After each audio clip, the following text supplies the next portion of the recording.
Bismillahirrahmanirrahim. Assalamualaikum warahmatullahi wabarakatuh. Alhamdulillah, asyhadu an la ilaha illallah wahdahu la syarika lahu ta'ziman li sya'nih wa asyhadu anna Muhammadan abduhu wa rasuluhu da'ila ridwani. Allahumma shalli alaihi wa ala alihi wa ashabihi wa ikhwani. Hadirin dan hadirat yang dirahmati oleh Allah Subhanahu wa taala. Alhamdulillah, puji dan syukur kita panjatkan kepada Allah atas segala limpahan karunia yang Allah berikan selalu kepada kita. Salawat dan salam tercurahkan selalu kepada junjungan kita, ya, imam kita, pemberi syafaat kita, Nabi Muhammad sallallahu alaihi wasallam, dan juga kepada keluarganya serta seluruh sahabat beliau tanpa terkecuali. Kita melanjutkan bahasan kita. Sekarang kita akan bahas tentang kelahiran Nabi sallallahu alaihi wasallam, ya. Tapi sebelumnya kita bahas dulu tentang nasab Nabi sallallahu alaihi wasallam. Nasab Nabi adalah Muhammad bin Abdullah bin Abdul Muttalib bin Hashim bin Abdi Manaf bin Qusay bin Kilab bin Murrah bin Ka'ab bin Lu'ay bin Ghalib bin Fihr bin Malik bin Nadhr bin Kinana bin Khuzaimah bin Mudrika bin Ilyas bin Mudhar bin Nizar bin Ma'ad bin Adnan. Jadi inilah nasab yang disepakati oleh para ulama dan tersebutkan dalam Sahih Al-Bukhari, yaitu dari Muhammad bin Abdullah sampai kakek beliau yang bernama Adnan.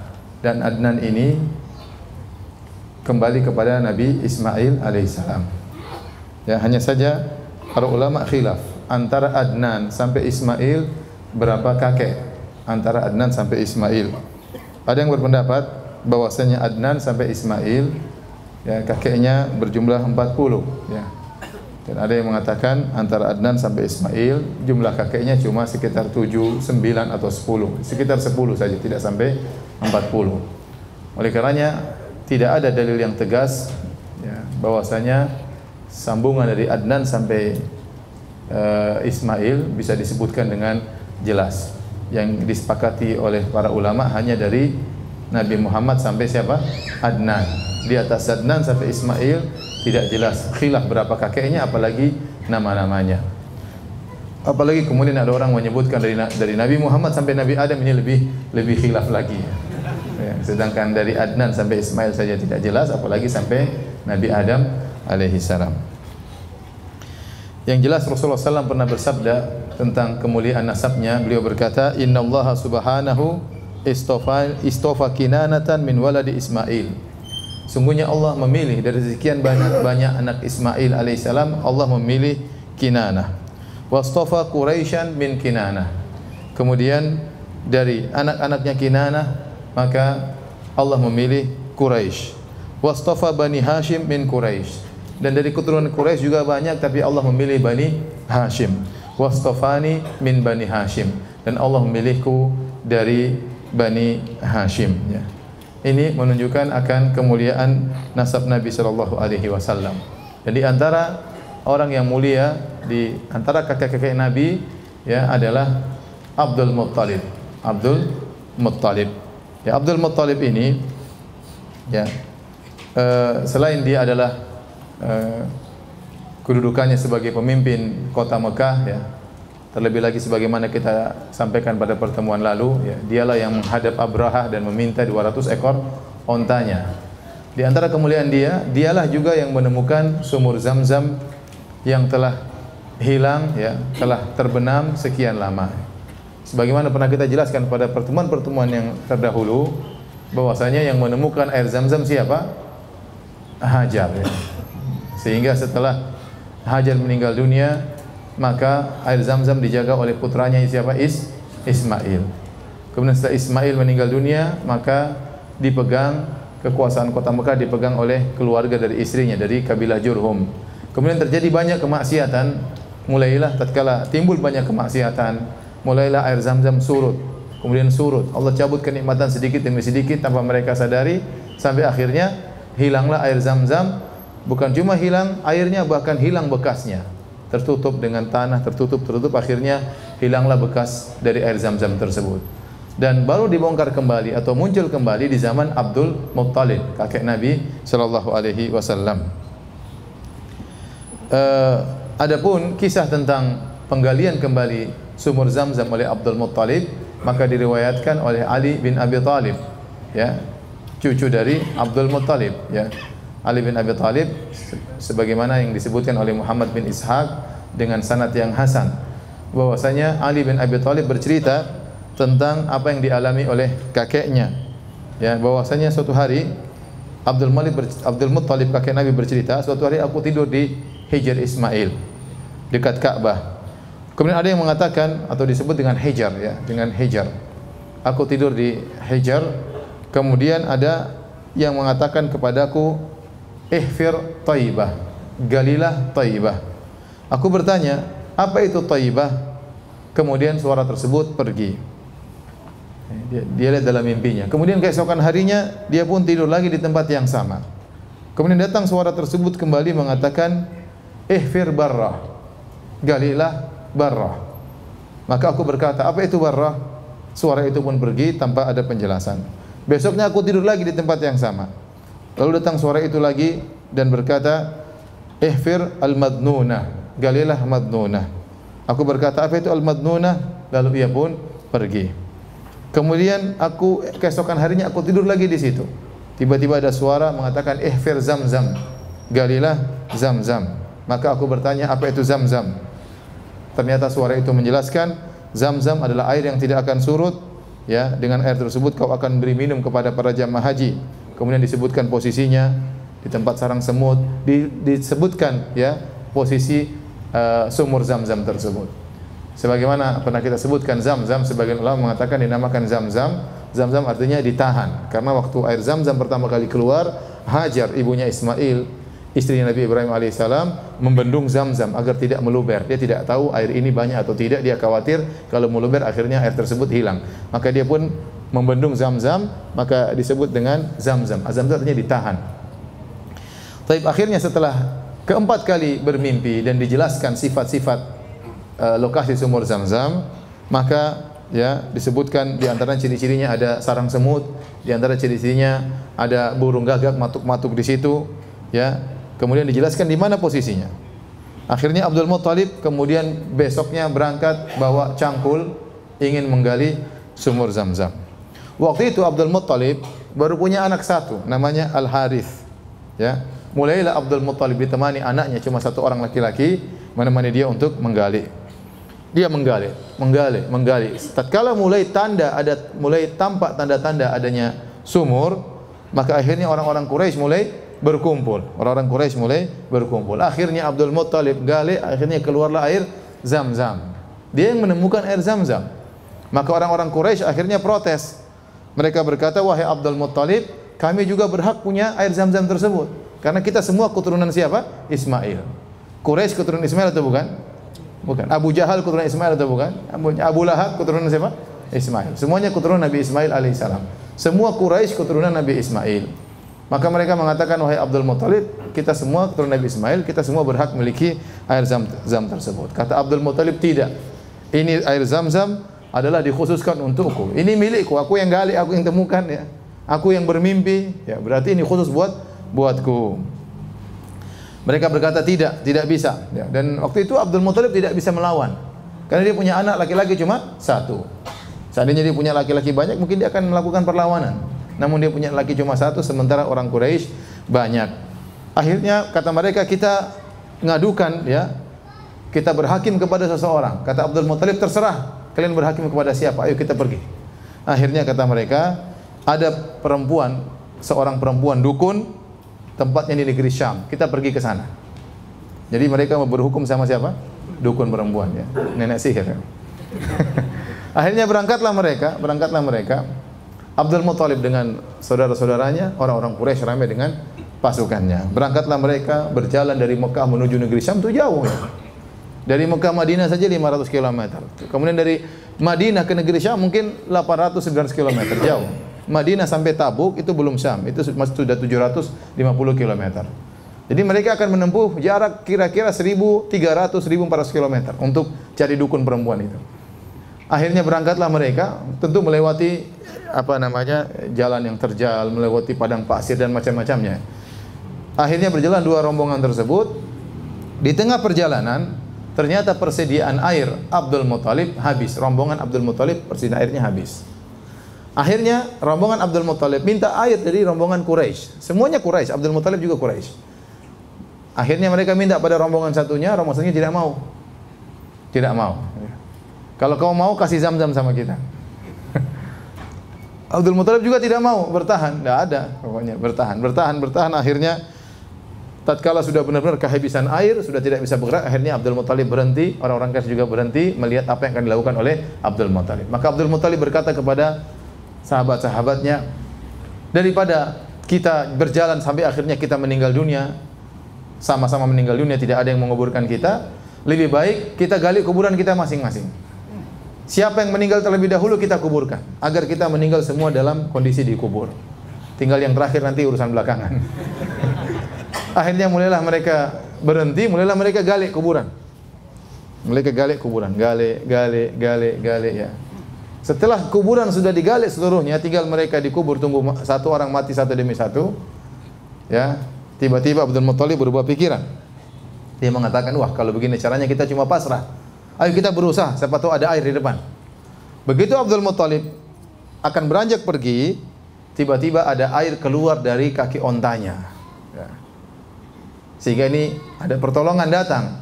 Akhirnya Abdul Muthalib pun minum, mengambil air, kemudian diberikan kepada orang-orang Quraisy.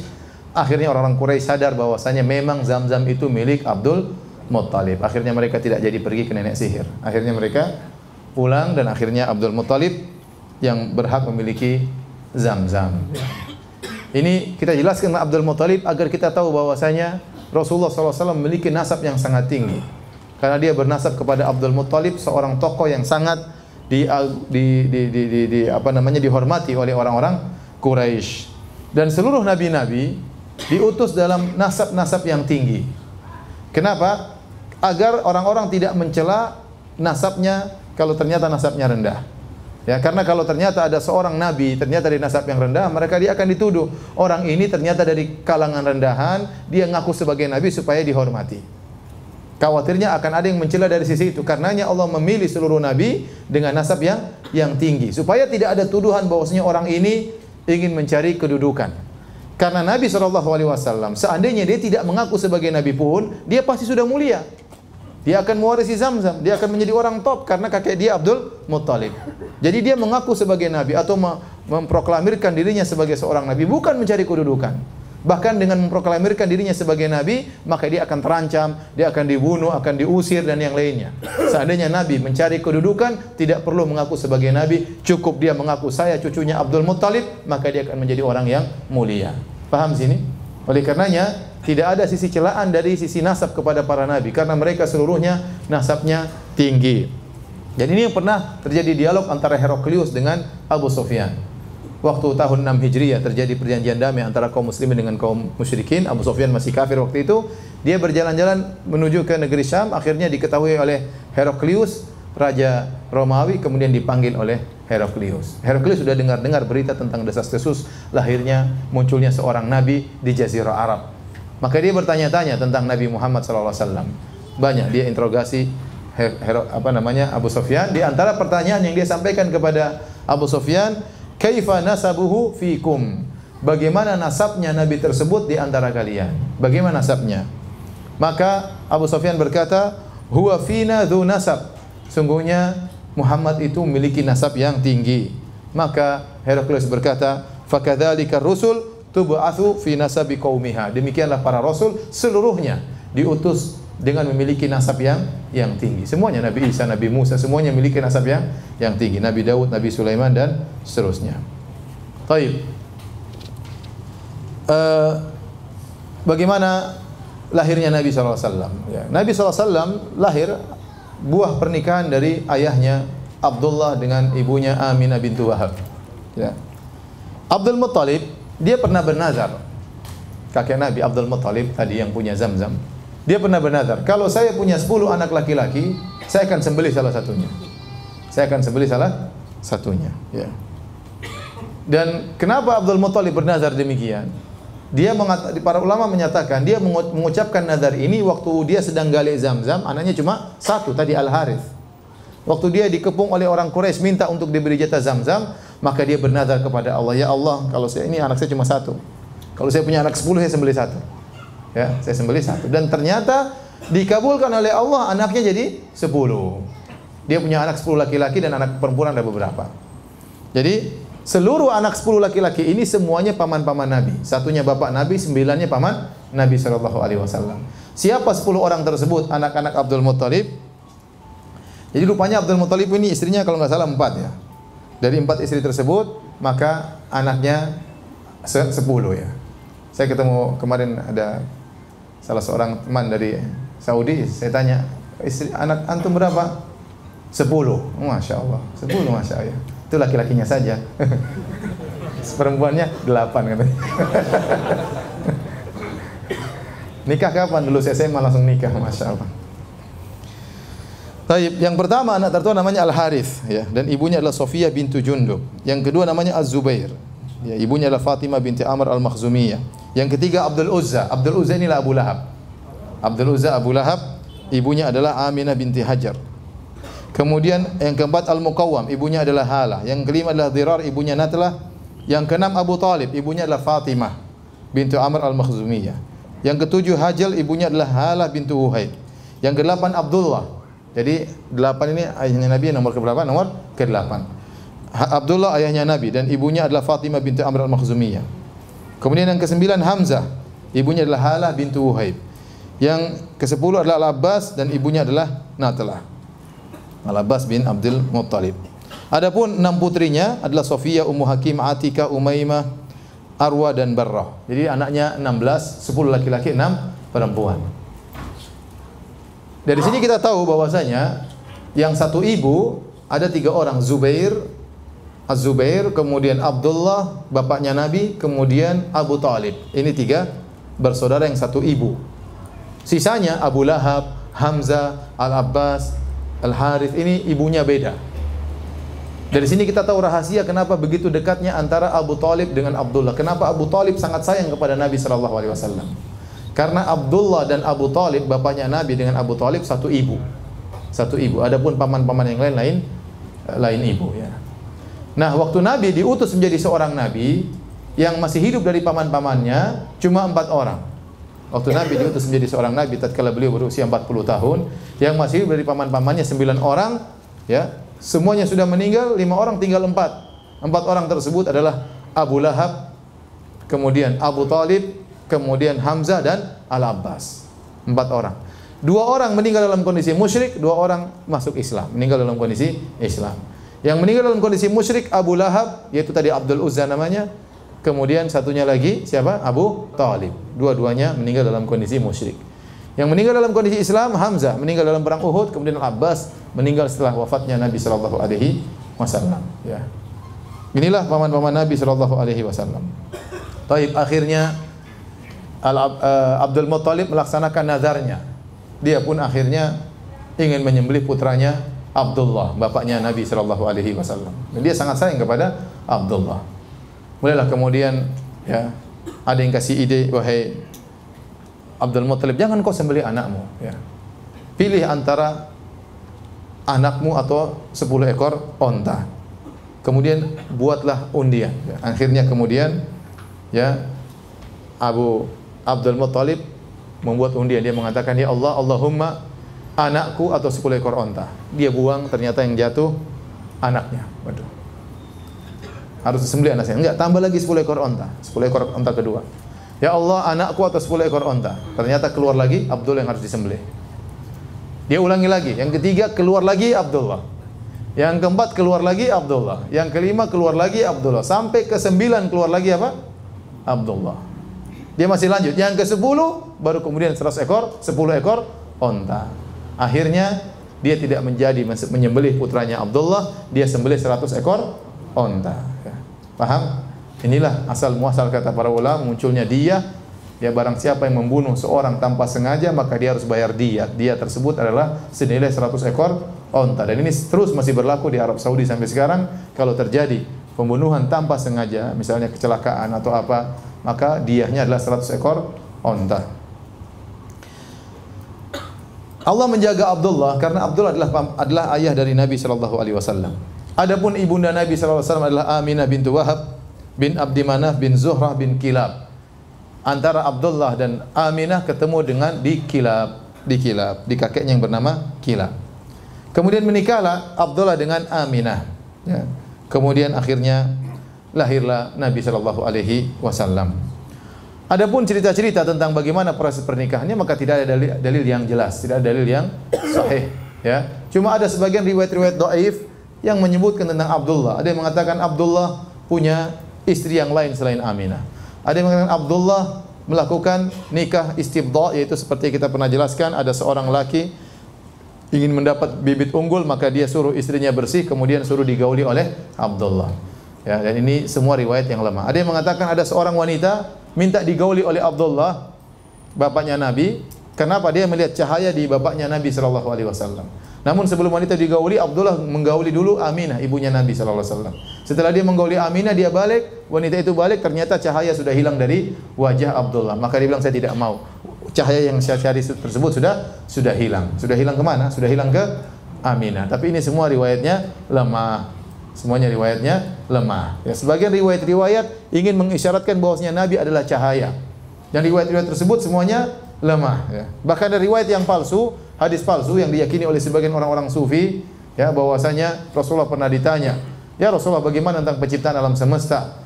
Kata Nabi, yang pertama Allah ciptakanlah nuru nabiyyika, yaitu cahaya nabimu yang pertama diciptakan. Waktu itu belum ada arsy, belum ada qalam, belum ada lauhil mahfuz, belum ada langit, belum ada bumi, belum ada manusia, belum ada jin. Yang pertama Allah ciptakan adalah cahaya Muhammad, berasal dari cahaya Allah Subhanahu wa taala. Ini hadis palsu. Hadis apa? Palsu. Nabi Muhammad SAW adalah keturunan Nabi Adam alaihissalam dan dia bukan diciptakan dari cahaya. Yang diciptakan dari cahaya adalah malaikat. Adapun seluruh manusia, kata Nabi SAW, kullukum min Adam wa Adamu min turab. Seluruh kalian berasal dari Nabi Adam dan Adam tercipta dari tanah. Nabi Muhammad SAW berkata, ana sayyidu waladi Adam yaumal qiyamah. Aku adalah keturunan Adam, yang paling pemimpin keturunan Adam pada hari kiamat kelak. Wala fakhar, dan aku tidak sombong. Adapun hadis palsu tadi mengesankan seakan-akan Nabi dulu sebelum ada Nabi Adam. Ada cahaya dahulu, baru kemudian ada Nabi Adam dan malaikat dan jin dan yang lain. Ini semua adalah tidak benar, ini hadis palsu. Saya ingin sampaikan hal ini ya, karena sebagian orang menganggap berlebih-lebihan kepada Nabi SAW, sehingga mereka mengatakan Rasulullah SAW tercipta dari cahaya, tidak seperti manusia-manusia yang lainnya. Kata mereka Rasulullah SAW tidak punya bayangan. Kenapa? Karena cahaya matahari terpantul dengan cahaya Nabi SAW. Ini semua khurafat, tidak benar ya. Kenapa? Seandainya Nabi SAW benar-benar badannya bercahaya, maka orang-orang kafir pasti sudah beriman. Ya. Ya. Mereka protes tatkala Nabi seperti manusia. Kata mereka, wa qalu ma li hadzal rasuli ya'kulu at-ta'ama wa yamshi fil aswaq laula unzila ilaihi malak fayakuna ma'ahu nadhira. Ya, kata mereka, Rasul macam apa ini Muhammad? Jalan di pasar makan makanan. Kenapa tidak diutus malaikat untuk menjadi Rasul? Ya. Jadi orang-orang kafir berangan-angan bahwasanya seorang Rasul ini memang spesial luar biasa. Nah, kalau Nabi ternyata badannya bercahaya, kira-kira Abu Lahab beriman enggak? Beriman lah. Ini cahaya ini ya. Ya. Abu Jahal juga beriman ya. Ya. Tapi Nabi manusia biasa, makanya mereka ngejek. Ya. Kenapa kamu yang harus jadi Nabi? Mereka mengatakan demikian. Kenapa kamu yang harus jadi Nabi? Kok enggak ada yang lain? Kenapa kamu yang harus dipilih oleh Allah Subhanahu wa taala? Apa kelebihanmu?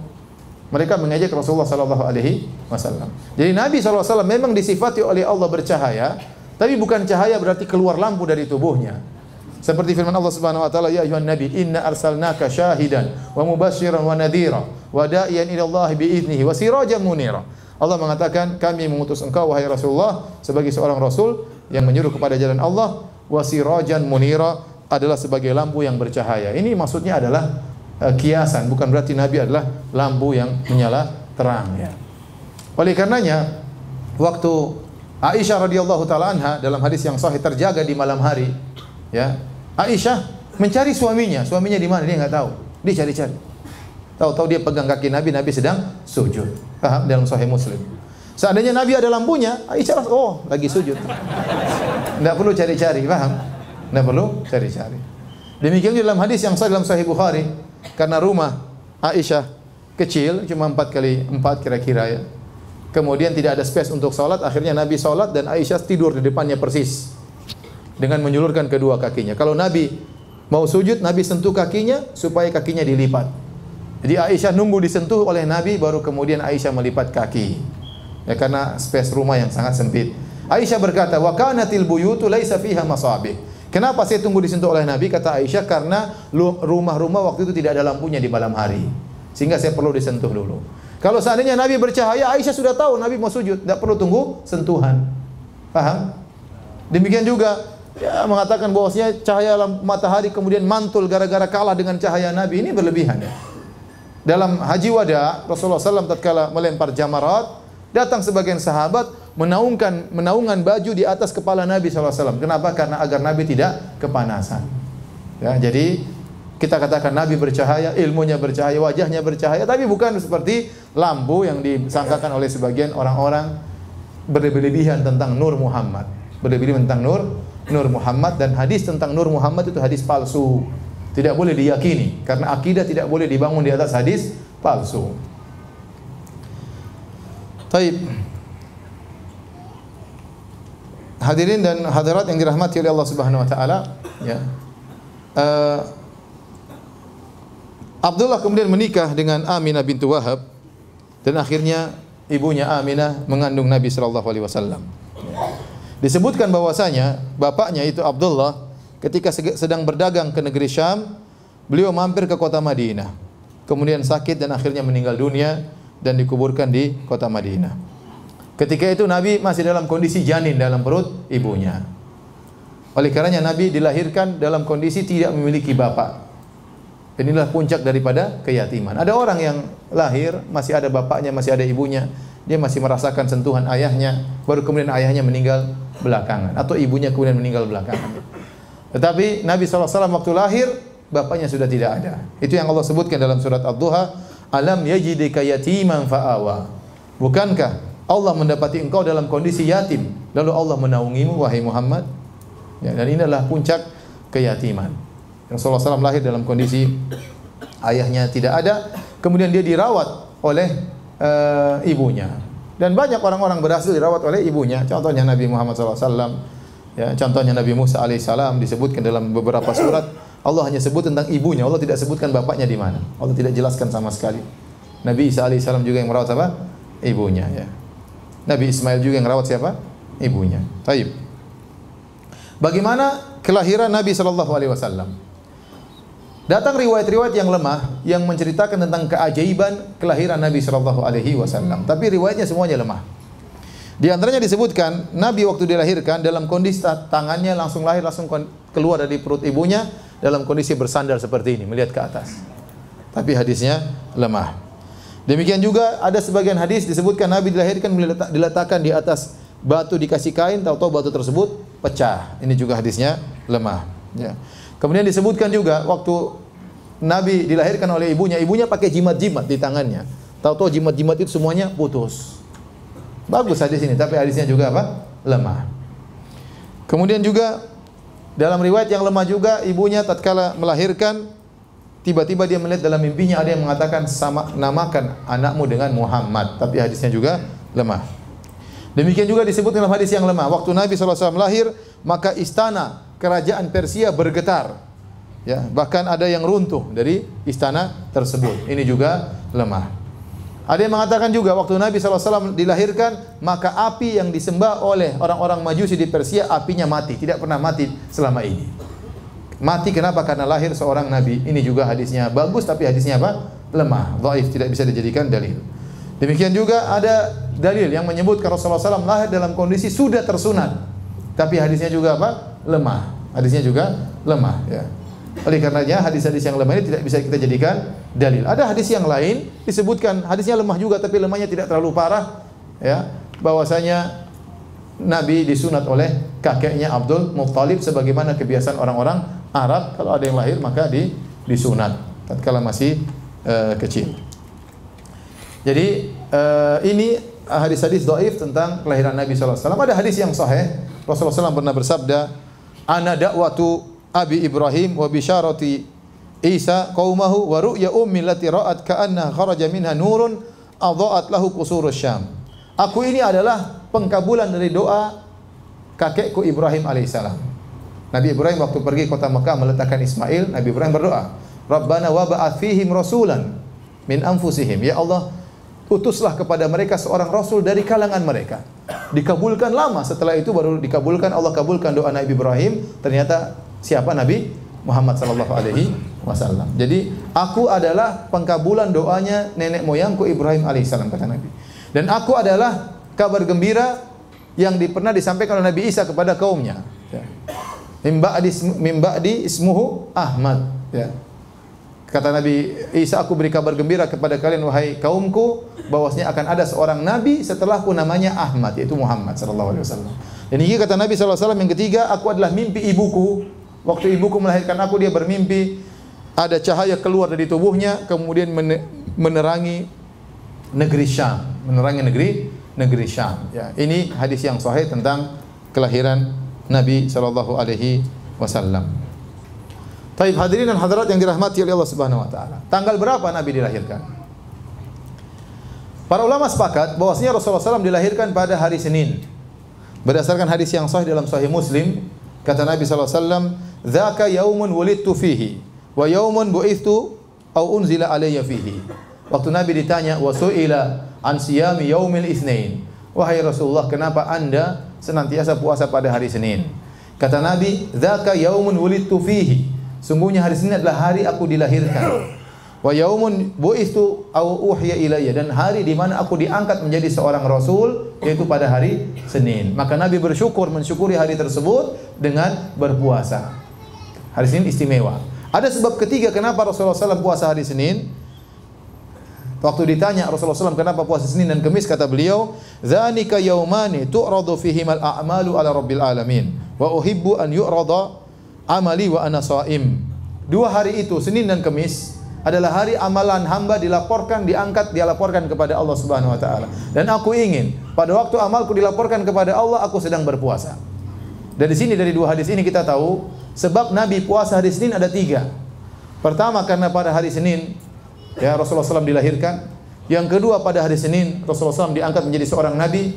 Yang ketiga, pada hari Senin amalan diangkat. Inilah tiga sebab kenapa Nabi SAW berpuasa pada hari Senin.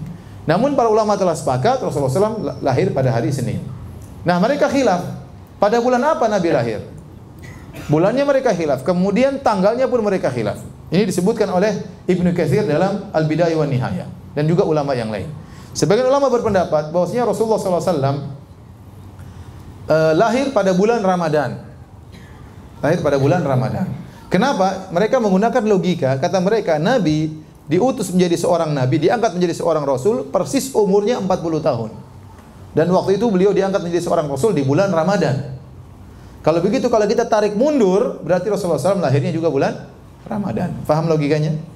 Saya ulangi, pendapat pertama mengatakan Rasulullah SAW lahir bulan Ramadan. Kenapa? Karena Rasulullah SAW lahir persis diangkat menjadi seorang rasul pada bulan Ramadan, di Lailatul Qadar.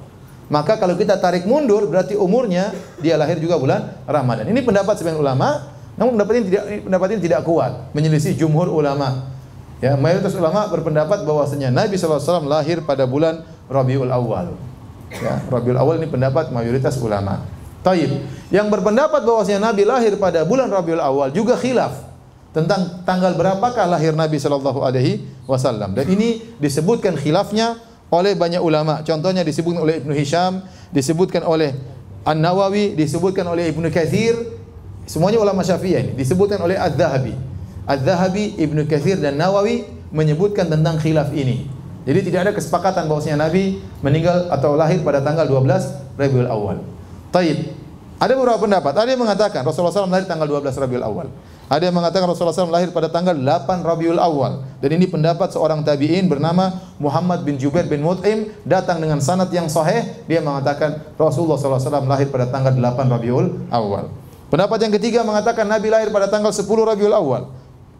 Pendapat yang keempat mengatakan Rasulullah SAW lahir pada tanggal 2 Rabiul Awal. Ada yang mengatakan kelima Rasulullah SAW lahir pada tanggal 17 Rabiul Awal. Jadi ada khilaf di kalangan para ulama tentang tanggal lahirnya. Ya. Kenapa ada khilaf? Karena memang mereka tidak begitu perhatian tentang tanggal lahir tersebut, karena tidak ada ibadah tertentu yang dibangun di balik tanggal tersebut. Tidak ada ibadah yang dibangun di balik tanggal tersebut. Berbeda dengan misalnya penentuan hilal. Kita harus lihat hilal tanggal berapa karena kita mau puasa misalnya, atau kita ingin Idul Fitri. Ada ibadah dibangun di balik tanggal tersebut. Taib. Hadirin yang dirahmati oleh Allah Subhanahu wa taala, dari sini yang bisa kita pastikan Nabi SAW lahir pada hari Senin. Ya. Ini yang bisa kita pastikan. Nah, bagaimana? Bolehkah kita bergembira dengan lahirnya Nabi? Boleh. Nabi mengagungkan hari lahirnya. Nabi mengagungkan hari lahirnya. Tapi bagaimana cara Nabi mengagungkan hari tersebut? Caranya Nabi puasa setiap hari Senin, setiap pekan. Nah, kalau Anda ingin merayakan atau bergembira dengan hari lahirnya Nabi SAW, ikuti cara Nabi SAW. Caranya bagaimana? Puasa setiap hari Senin, setiap pekan. Itu cara yang benar dalam bergembira dengan lahirnya Nabi SAW, bersyukur dengan lahirnya Nabi SAW. Ya. Baik, kita lanjutkan. Setelah Nabi SAW dilahirkan, ya, beliau disusui oleh ibunya, ya, sekitar, ya, ada yang mengatakan 3 hari, ada yang mengatakan 7 hari, ada yang mengatakan 9 hari. Setelah disusui oleh ibunya, kebiasaan orang-orang Arab dahulu disusui juga oleh orang yang lain.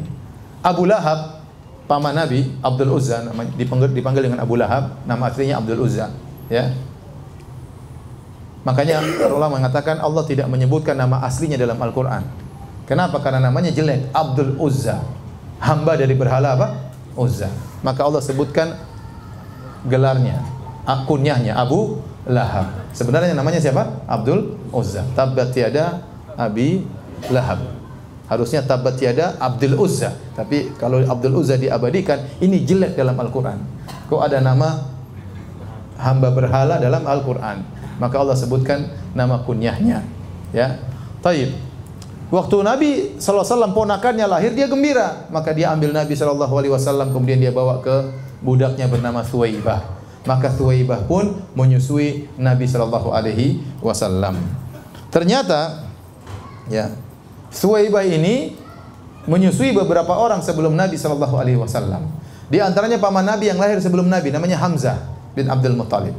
Waktu Hamzah lahir juga, saudaranya Abu Lahab juga menyusukan adiknya ini Hamzah kepada budaknya Thuwaibah.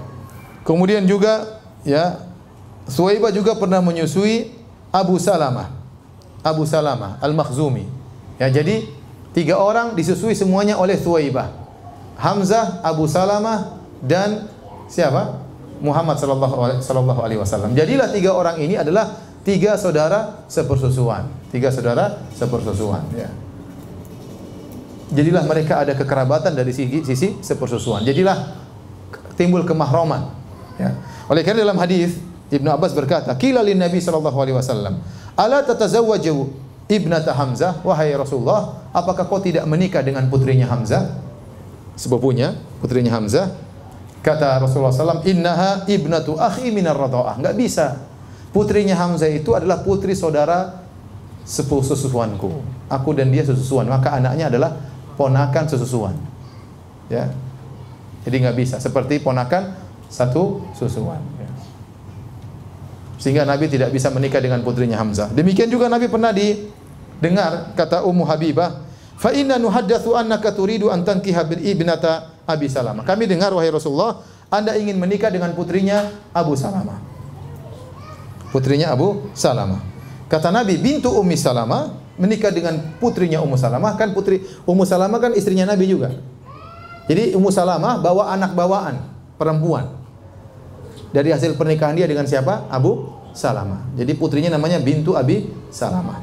Kemudian ada berita desas-desus bahwasanya Nabi ingin menikah dengan putrinya Ummu Salamah. Maka kata Nabi, lau annaha lam takun rabibati fi hijri mahallat li. Seandainya saya dua hal yang buat saya haram untuk menikah dengan putrinya Abu Salamah. Innaha labnatu akhi minar radha'ah. Pertama, putrinya Abu Salamah ini adalah anak putri dari saudara susuanku. Karena Abu Salamah satu susuan dengan Nabi SAW. Maka tidak boleh, ini seperti keponakanku, keponakan susuan. Yang kedua, dia ini adalah anak bawaan istriku yang di bawah peliharaanku, maka itu juga tidak boleh dinikahi. Jadi 2 hal yang buat saya haram menikah dengan putrinya Ummu Salamah. Ya.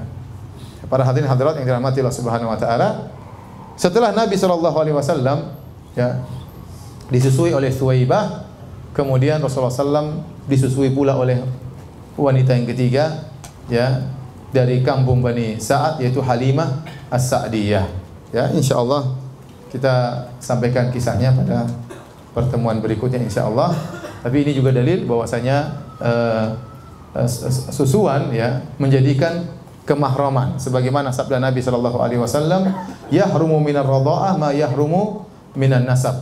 Susuan menjadikan pemahraman sebagaimana nasab. Jadi kalau ada seorang anak disusui oleh seorang ibu 5 kali susuan sampai dia kenyang, maka jadilah mahram. Misalnya, saya punya anak perempuan atau saya punya anak perempuan, saya bawa kepada seorang wanita. Wanita tersebut menyusui anak saya, ya. Satu majelis jam 10 pagi, anak saya sudah kenyang berhenti. Kemudian siang saya bawa lagi. Dia ngedot lagi ya.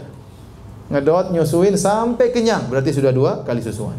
Saya bawa pulang ke rumah, disusuin oleh istri saya misalnya. 2 hari berikutnya saya bawa lagi. Pagi-pagi jam 8 disusuin. Siang-siang jam 2 disusuin. Malam disusuin, berarti sudah 3. 3 tambah 2 berarti berapa? 5. Berarti sudah jadi sah anak susuan. Anak susuan ya. Maka jadilah wanita tersebut ibu susuan dari putri saya. Jadilah wanita tersebut seluruh anak laki-lakinya adalah saudara susuan dengan putri saya. Tidak boleh dinikahi. Karena putri saya adalah ya putri susuan dari ibu ini. Maka seluruh anak laki-lakinya adalah saudara-saudara susuan dari putri saya. Karena terjadi pemahraman, keharaman dengan persusuan sama seperti dengan nasab, ya. Paham atau tidak? Paham. Jadi hati-hati kalau Anda misalnya menyusukan anak Anda kepada seorang wanita, maka dicek, dijelas-jelas, bosnya kasih tahu ini ibu susuanmu. Jangan-jangan kemudian hari dia jatuh cinta sama anak dari ibu tersebut, tidak boleh karena itu adalah saudara susuan, ya. Taib, demikian kajian kita. Insyaallah habis salat Isya kita tanya jawab. Wabillahi taufiq wal hidayah. Assalamualaikum warahmatullahi wabarakatuh. Assalamualaikum warahmatullahi wabarakatuh. Alhamdulillah, salatu wassalamu ala Rasulillah wa ala alihi wa sahbihi wa mawala. Hadirin dan hadirat yang dirahmati oleh Allah Subhanahu wa taala, kita lanjutkan kajian kita ya. Sesi tanya jawab.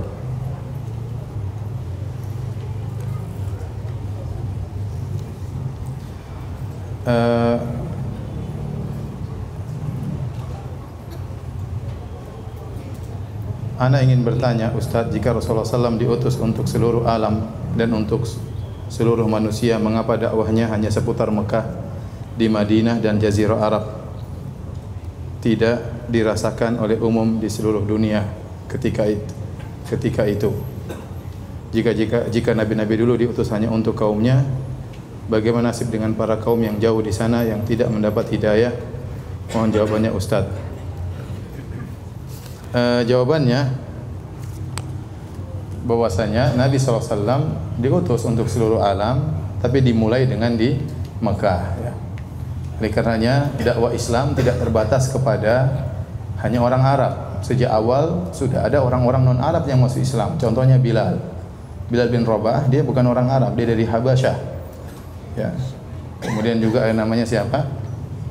Salman Al-Farisi. Kemudian Nabi SAW mengirim surat kepada raja-raja di luar Arab. Contohnya Rasulullah SAW mengirim surat kepada Raja Heraklius, menyuruh dia untuk masuk Islam dan meninggalkan kesyirikan, sebagaimana disebut dalam Sahih Al-Bukhari di awal kitab Badil Wahyi. Ya. Jadi Allah berfirman, "Wa ma arsalnaka illa rahmatan lil alamin." Tidaklah kami mengutus engkau kecuali rahmat bagi seluruh alam semesta. Ya. Jadi Nabi SAW adalah Nabi untuk seluruh umat manusia. Nah, Ustadz, bagaimana dengan orang-orang yang belum dapat hidayah? Bagi orang tidak dapat hidayah, misalnya meninggal belum pernah mengenal Islam sama sekali karena saking jauhnya dari Mekah misalnya, atau misalnya di belantara hutan Afrika atau belantara hutan Papua ya. Maka Allah berfirman ya, "Wa ma kunna mu'adzibina hatta nab'atsa rasula." Kami tidak akan mengadab suatu kaum sampai kami utus rasul, atau yang mewakili rasul itu berupa dai atau ustadz yang sampai ke sana atau tulisan yang sampai ke sana. Nah, kalau kita andai kata ada seorang meninggal dari suku di salah satu suku di Papua, di Irian Jaya, kemudian meninggal dunia, belum sempat mengenal Islam, bagaimana nasibnya? Apakah masuk neraka? Jawabannya tidak. Dia akan diuji oleh Allah Subhanahu wa taala pada hari kiamat dengan cara Allah Subhanahu wa taala. Sama seperti orang yang dilahirkan dalam kondisi tuli dan bisu, dia tidak bisa mendengar apa-apa. Bagaimana dia mau mendengar Islam? Kita jelaskan nggak bisa, dia nggak bisa dengar, dia nggak bisa berbicara. Ya. Terus bagaimana cara dia memahami apa yang kita sampaikan? Ya, maka orang ini bisa saja dia tidak mengerti Islam.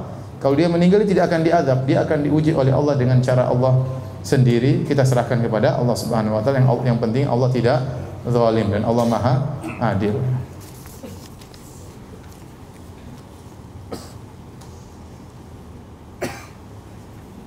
Ustadz, bagaimana dengan riwayat Rasulullah SAW dibawa berdagang oleh pamannya? Ini nanti masih jauh ya. Lahir aja baru lahir, belum diajak berdagang ya. Kalau langsung diajak berdagang repot, masih kecil nanti belakang.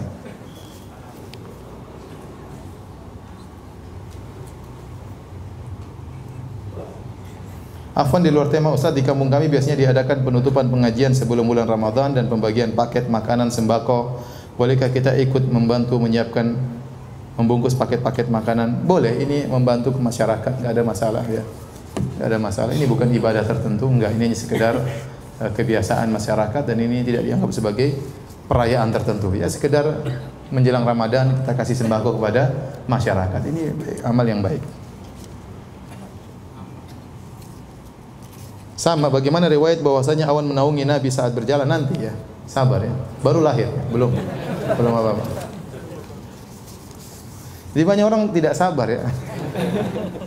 Hanya, Ustaz, bagaimana Rasulullah menikah dengan Khadijah? Belum. Ustaz, bagaimana Rasulullah SAW poligami? Belum, baru lahir. Belum, masih jauh. Tenang saja, santai aja.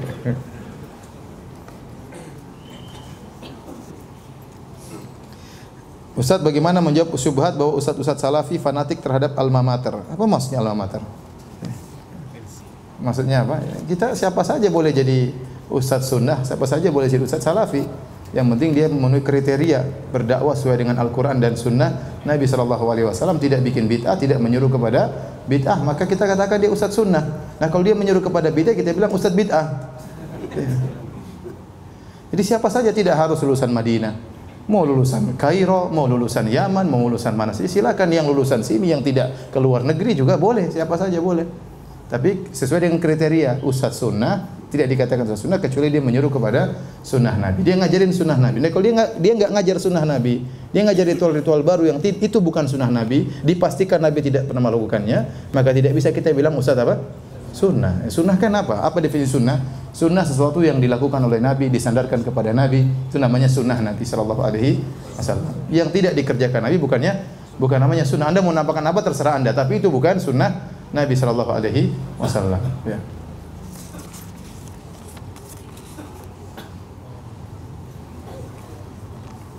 Ustadz, kalau keponakan dari istri, apakah mahram dengan kita? Bukan.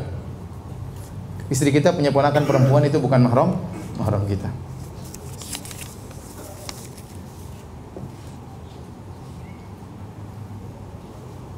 Ustadz, apakah benar Rasulullah SAW sangat sayangnya kepada umatnya ketika detik-detik terakhir masih mengatakan, ini detik terakhir mau meninggal, ini tanya lagi mau meninggal. Lebih jauh lagi. Nanti, insya Allah ya, nanti ya. Sabar ya. Kenapa di sini orang terburu-buru semuanya?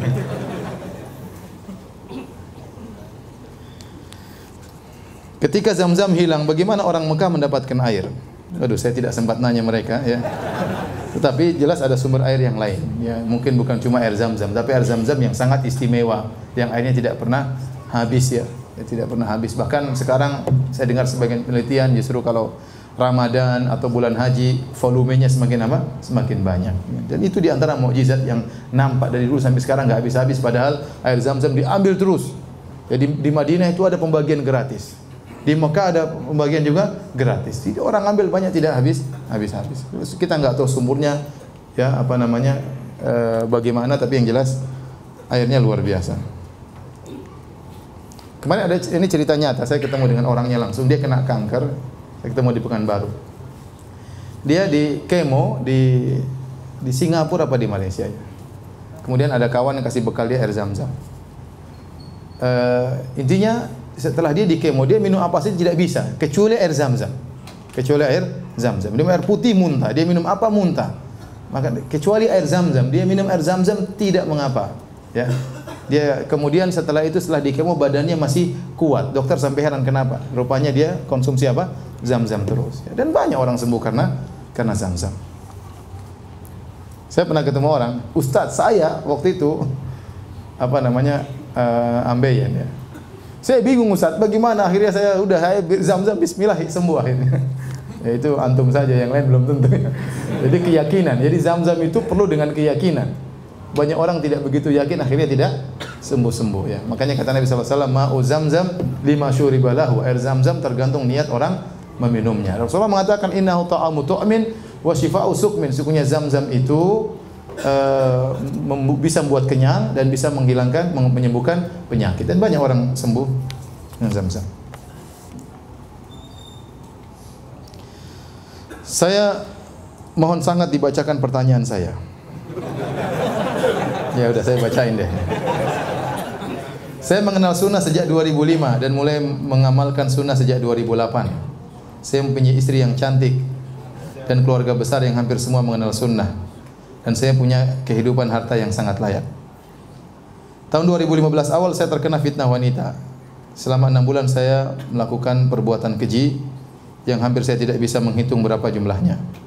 Saya seperti orang mabuk ya dan gila. Semua pemahaman saya tentang agama seperti hilang karena fitnah ini. Jadi berzina maksudnya.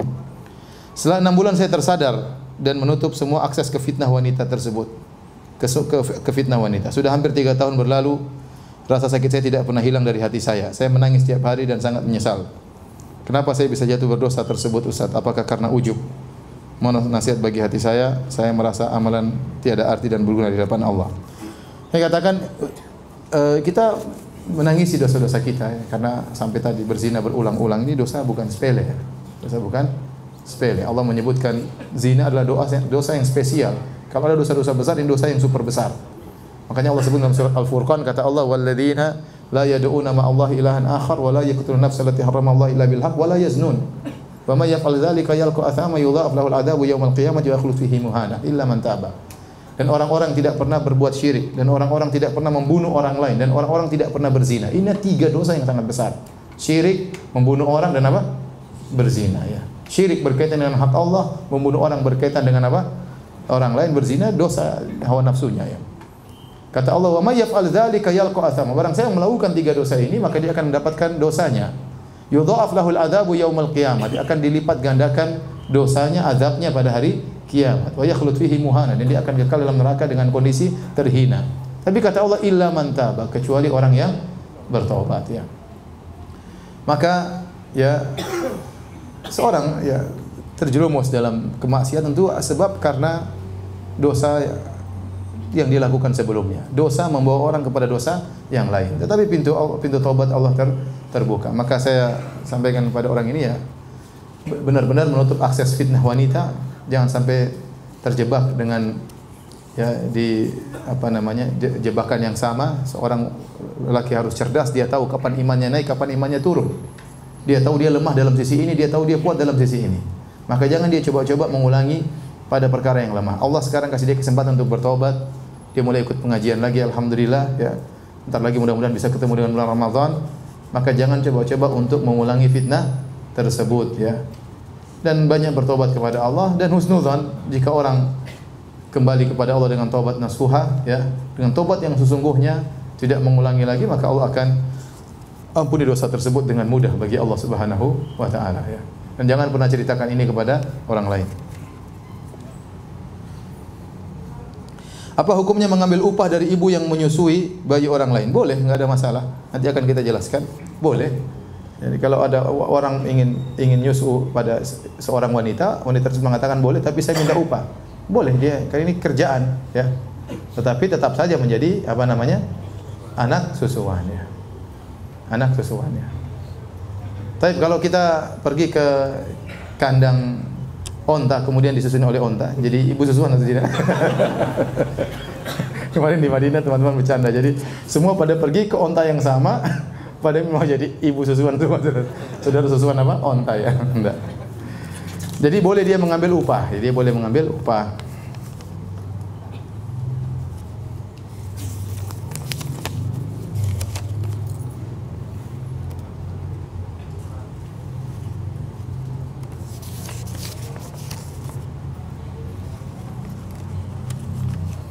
Bisakah sebutkan silsilah Nabi sampai Nabi Ibrahim?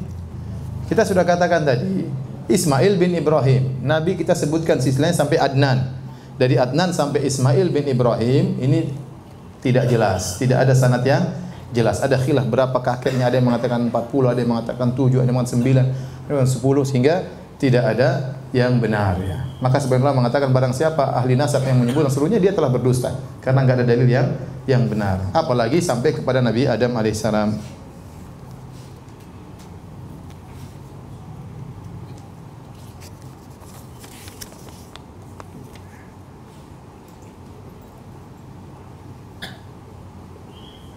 Ustaz, anak akhwat mana yang lebih utama pada saat Ramadan, tarawih di masjid atau mengimami ibu anak yang sakit di rumah? Ya, kalau ternyata ibu ingin ditemani di rumah, salat aja di rumah. Ya. Kalau ibu ingin ditemani di rumah, salat aja di rumah. Apalagi ibu dalam kondisi sakit. 10 itikaf 10 hari terakhir Ramadan atau melayani ibu menyiapkan sahur. Kalau ibu sakit lebih utama melayani apa? Ibu. Tapi demikian saja kajian kita, insyaallah kita bertemu di kesempatan yang lain. Kita buka kafaratul majelis. Subhanakallah bihamdik asyhadu an la ilaha illa anta astaghfiruka wa atubu ilaik. Assalamualaikum warahmatullahi wabarakatuh.